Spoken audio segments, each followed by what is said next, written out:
కల్బుర్గి రొట్టెలు వార్తల్లో ఉన్నాయి. కర్ణాటక రాష్ట్రంలో ప్రత్యేకంగా నార్థన్ కర్ణాటక ప్రాంతంలో ఈ కల్బుర్గి ప్రాంతం అనేది కాస్త డ్రాట్ ప్రోన్ ఏరియా అనమాట. అక్కడ నీళ్ళు ఎక్కువగా దొరకవు, దాంతో డ్రాట్ మిల్లెట్స్ ఎక్కువ పండుతుంటాయి అనమాట. ఈ ప్రాంతంలో రొట్టెలు చేసి అమ్మేవాళ్ళు ఆడవాళ్ళు అనమాట. అక్కడ ఎక్కువగా జొన్న రొట్లు, సజ్జ రొట్లు ఇవి అమ్ముతుంటారనమాట. అయితే అక్కడ డిస్ట్రిక్ట్ అడ్మినిస్ట్రేషన్ దీన్ని ఐడెంటిఫై చేసి ఉమెన్ ఎంపవర్మెంట్ కి ఇది బాగా పనికొస్తుందని చెప్పి ఈ రొట్టెలు తయారు చేసి అమ్మేదే ఉమెన్ ఎంపవర్మెంట్ కోసం ఒక వ్యాపారంగా పెట్టించారనమాట. మనకు తెలుసు ఇలాంటి ఒక రోల్ మోడలే మనకి తెలంగాణలో కూడా ఆదిలాబాద్ దగ్గర ఇప్ప పువ్వు లడ్డూలు చాలా ఫేమస్. మోడీ గారు కూడా చెప్పారు మన్ కీ బాత్ లో. తర్వాత కేరళలో కార్తుంబి అంబ్రిల్లాస్ అని చెప్పి మహిళలకి, ముఖ్యంగా ట్రైబల్ మహిళలకి అక్కడ మాల్ న్యూట్రిషన్, చాలా వరకు బేబీస్, డెలివరీ అయిన బేబీస్ కూడా ఎనిమియా ఉండటం వల్ల అక్కడ అంబ్రిల్లా తయారీ పరిశ్రమ అమ్మాయిల చేత పెట్టించారు. అదేవిధంగా ఇక్కడ నార్థన్ కర్ణాటక కల్బుర్గి ప్రాంతంలో కల్బుర్గి రొట్టెల తయారీ. ఈ రొట్టెలు ఏంటంటే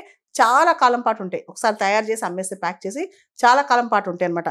దీనికోసం వాళ్ళకి స్పెషల్ సబ్సిడీస్ ఇచ్చి, కన్సెషన్స్ ఇచ్చి, మెషిన్స్ తెప్పించి దానికి ప్రత్యేకంగా ఒక కోఆపరేటివ్ సొసైటీ లాగా ఆర్గనైజ్ చేపించి చేస్తున్నారనమాట.